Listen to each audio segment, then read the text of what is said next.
Hello, this is Archie Dunlop with Talking Astrology with Archie on Friday, May the 26th, 2023. I don't really like talking about things I know nothing about, or indeed talking about people I know nothing about. But I can't help noticing that Tina Turner has just died. As I said, I don't know anything about her. All I know is she's a famous musician and she's Swiss. Yeah, she's not American, she's Swiss. That speaks loads about her. That just shows how sensible she must have been. Because, in America, there are lots of rich people in America, obviously. I mean, I suppose there are rich people wherever you go. But you see, what I don't understand is that if you're in America and you've got loads of money, if you've got loads of money, that gives you freedom, you can do what you like. Why would you want to stay in America if you've got loads of money? Why? I mean, America is not somewhere you go to just be. I mean, you just happen to be in America. You observe things, you maybe laugh at things, you get depressed about things in America, but you're always an observer in America. America is not somewhere where you can ever sort of relax and feel at home. I mean, particularly as it's a spiritual desert. I mean, I've lived in a couple of other places. I've lived in Slovakia. I've obviously lived in the UK. I've spent a few months in Poland. I've been to India. I've been to Morocco. All these places, I have felt some affinity and attraction to, but United States is a spiritual desert. It fundamentally doesn't have a soul, and that is kind of strange, isn't it, for a place that has so many churches? I think the problem is that it's maybe a country that is fundamentally blasphemous, because what Americans tend to do is they create God in their own image. They want justification for who they are, so they create religions, gods that just validate themselves.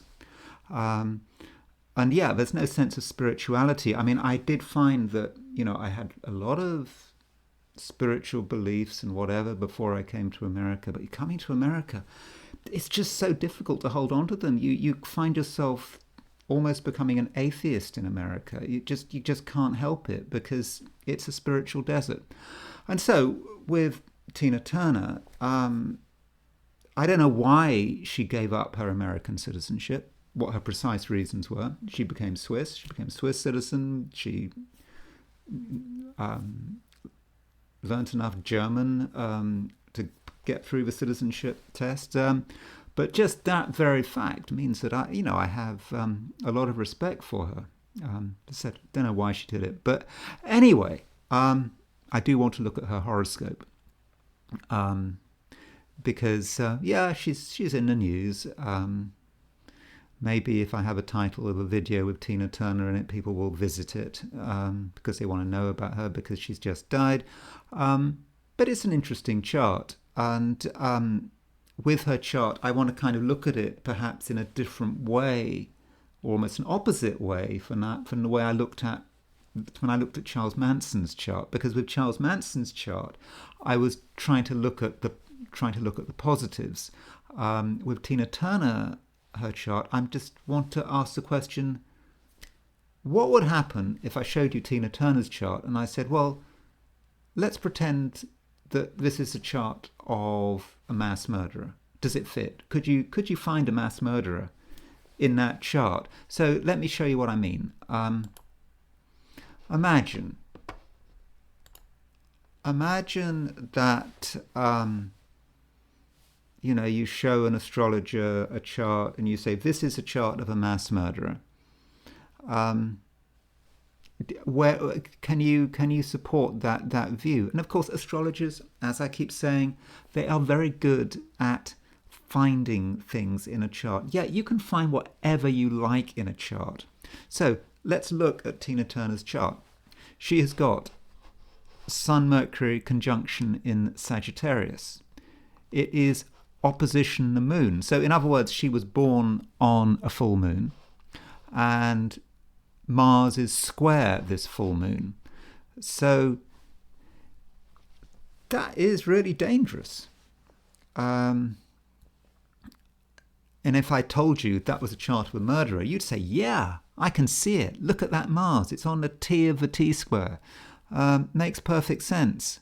Rather like with Charles Manson, we could see his potential and his creativity, and you could imagine him being a brilliant musician, a very successful musician. I mean, that's what he wanted to be, but his creativity was thwarted, and that's perhaps why his family went on their killing spree. I mean, it must have been a build-up, but maybe Charles Manson was a frustrated artist, and when artists get frustrated, they do some horrible things. Now, in the case of Tina Turner, it seems to be the opposite. It's about having a really quite difficult chart and being able to channel it. And she's a Sagittarius, and Sagittarians are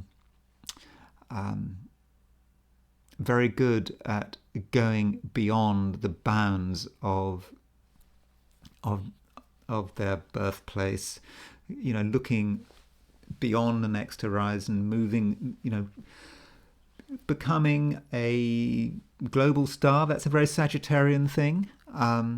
Sagittarians can be loud, and if you want to be a musician, Sagittarius is great because you can be loud.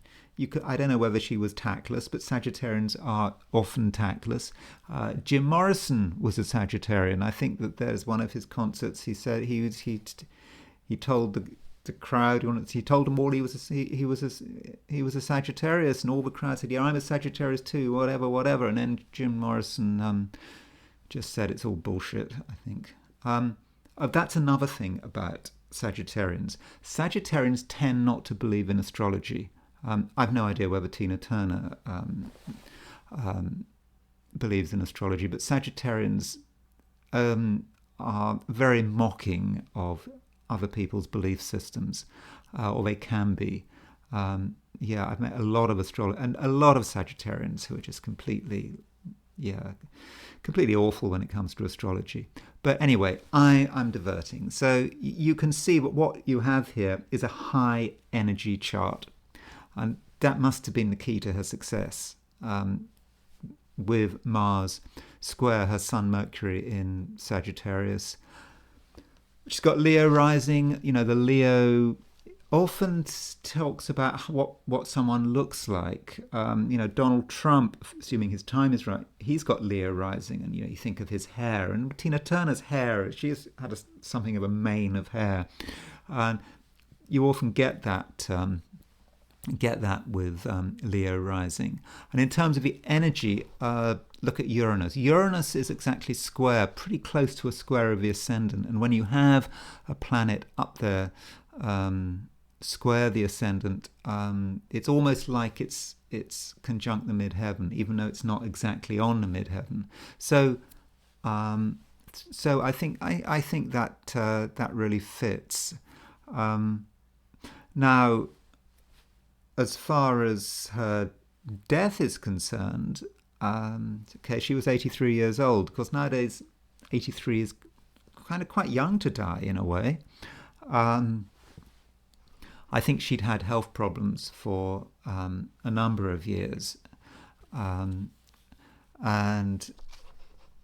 Saturn had recently been opposition her Mars. I mean, probably about over the last month, Saturn has been very closely opposition her Mars conjunct. So she's recently had Saturn conjunct her Mars, and that must have made things difficult. Saturn had moved on from Mars, but maybe the damage had been done. As far as her solar return is concerned, now the solar return is a chart when the sun returns to the place it was when you when you were born, and this happens every year. So let's look at her solar return, see if we can get any hints there. So there's her solar return set for her last birthday, November the 26th, 2022. And I've set it for her place of birth, not where she had her birthday, Brownsville, Tennessee. So what do we notice about that solar return? Well, what I notice is that she's got Jupiter on the 7th house cusp. So why does that have anything to do with her dying? Well, firstly, anything on the 7th house cusp should raise our eyebrows. You know, it's not, the 7th house is not just about relationships. Very often in return charts, the 7th house is connected with death. I'm not absolutely sure why, but it seems to be a repeating theme. And her Jupiter, the Jupiter, was it 2848 Pisces. Now let's go back to her natal chart. She's got 2853 Pisces. So she had, on her solar return, she had a Jupiter return. So it was her solar return and it was her Jupiter return. And it all happened pretty close to the same day. And Jupiter is in her 8th house. Now, the 8th house is the house of death. And somehow I think that having that Jupiter return on her birthday was a herald of her death, even though, you know, she didn't die until May, 6 months later, or was it more? 6 months later? About 6 months later, she died, and so I think the solar return is perhaps a clue about the timing of her death. But she chose not to die in America. You know, where you die is important. You know, I was at the dentist and I was talking to the dental assistant, and she was Mexican or American Mexican. I'm not quite sure about her nationality. And you know, we were talking about belonging and where does she feel she belongs, and she said she wasn't sure. And then I asked her this question. I said, "Where would you like to die, United States or Mexico?" And she said, without thinking about it really, she said she wanted to die in Mexico. And I think that makes sense. I mean, who would want to die in America? And certainly Tina Turner did not die in America. She died in Switzerland.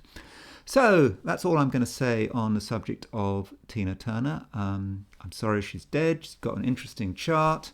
And yes, she had the good sense to get rid of her American nationality. If you've got money, that's what you should be doing. Why would, if you're rich and successful, why would you want to stay in America? I don't know, but of course, I'm just misanthropic. That's just me.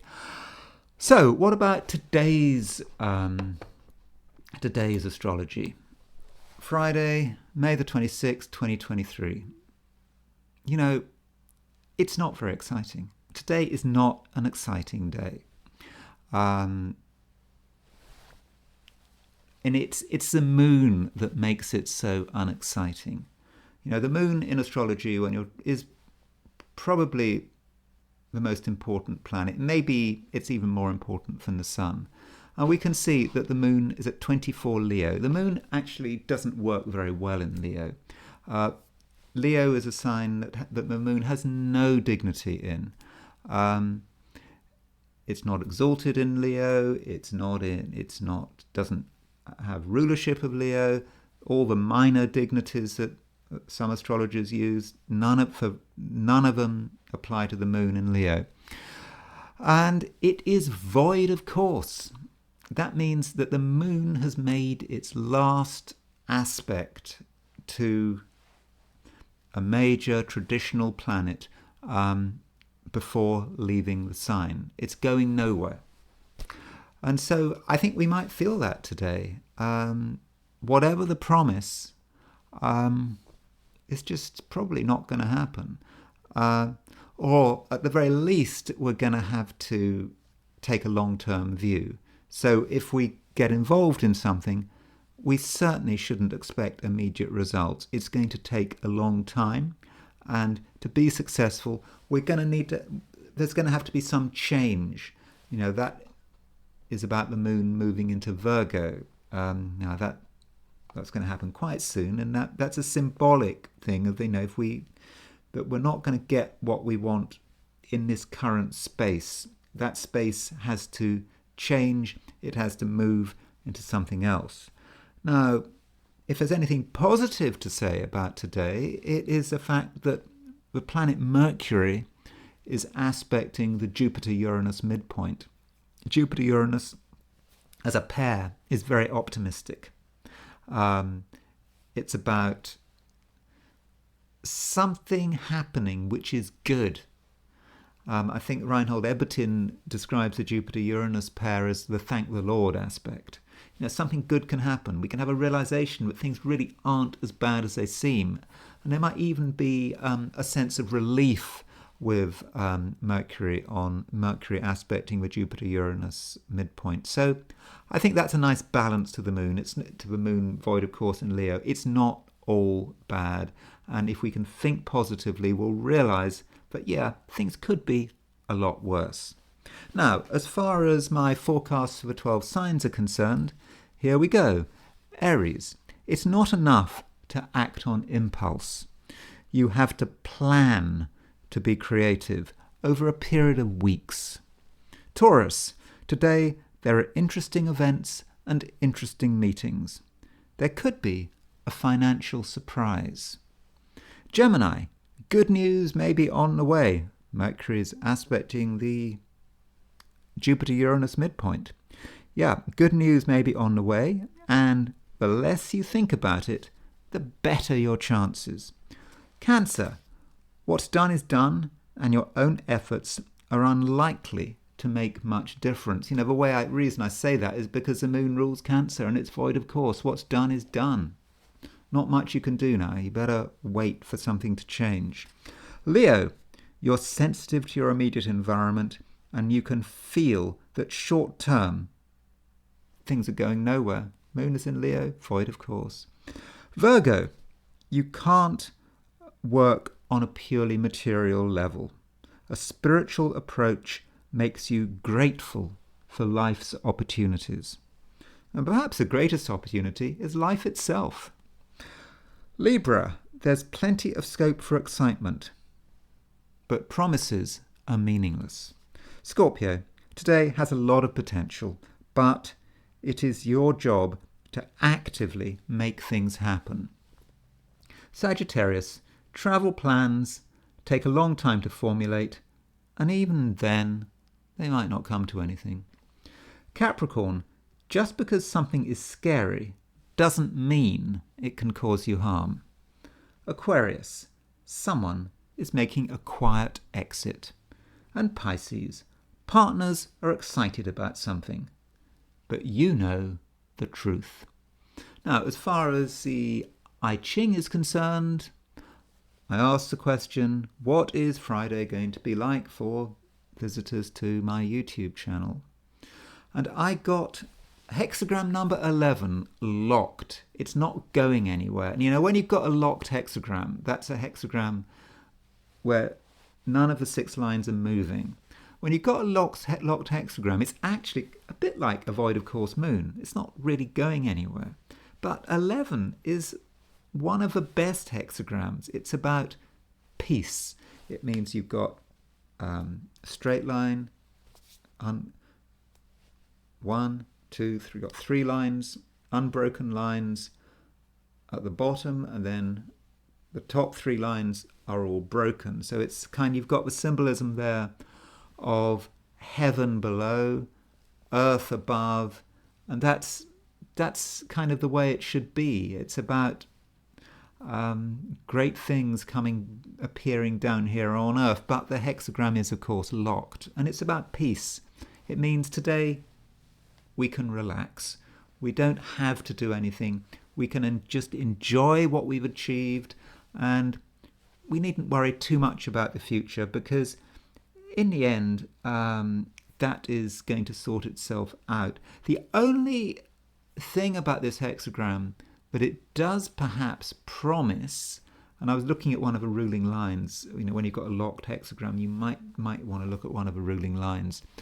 It talks about a union, a modest union, where there might be, I don't know, in terms of station in life or class or something like that. The I Ching world is probably quite a class-orientated society, where there might be a union or a meeting with someone who is of a very different background from you. Perhaps they're a lot richer than you or a lot poorer than you. And so on the surface might seem you've got nothing to do with each other. But actually, if you are prepared to talk to such a person and communicate with them, you might find you've got a real affinity that goes beyond money, station, and status. Anyway, that's all I'm going to say for today, and I will talk to you tomorrow.